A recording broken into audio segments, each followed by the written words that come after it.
All right, so we are going to be reviewing multiplication strategies.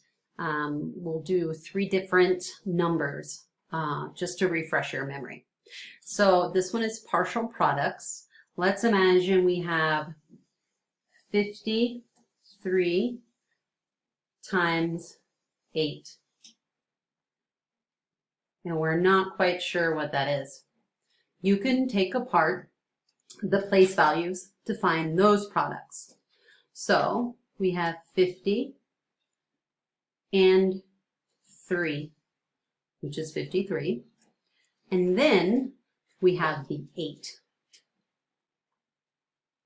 So what we'll do is we will multiply the 3 times 8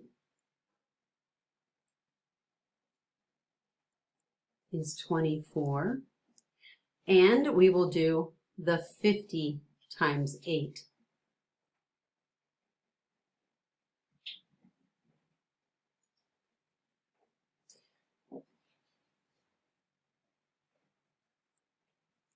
So we have 400 plus 24 is 424.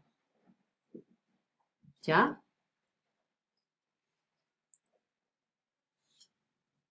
Sometimes people like to go ahead and put the numbers right underneath it. So 3 times 8 is 24. My 50 times 8 is 400. And you can add those up. 424. Let's try a 2-digit by 2-digit. We're going to break apart the place value. So we have 20 and a 3, a 30 and a 2. So here's what we're going to do. We're going to multiply in the ones place. 3 times 2 equals 6. I'm going to cross those out because I know I've done them now. I'm going to multiply the tens place by the ones place. 20 times 2. That equals 40. And I'm just going to maybe do a dotted line to cross that out. I haven't multiplied anything by the 30, so I'm going to start the one place again. 3 times 30 is 90. And I'm just going to cross that out. And I have one left to do, the 20 by 30. Oops, sorry.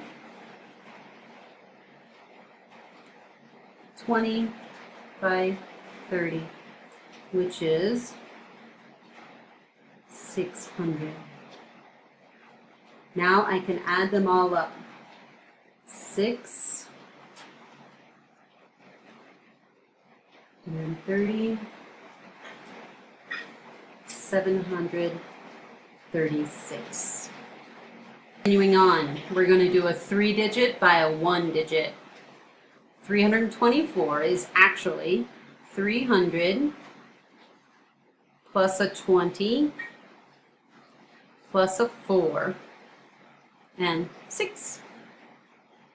So let's multiply all the numbers in the top by the 6.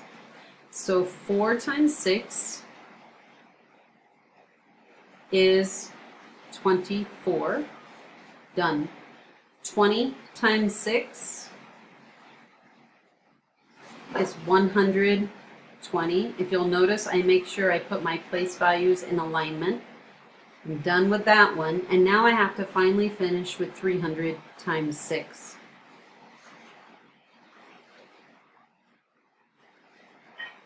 $1,800. Now I'll add 4, 40, 900, 1,000. There you go.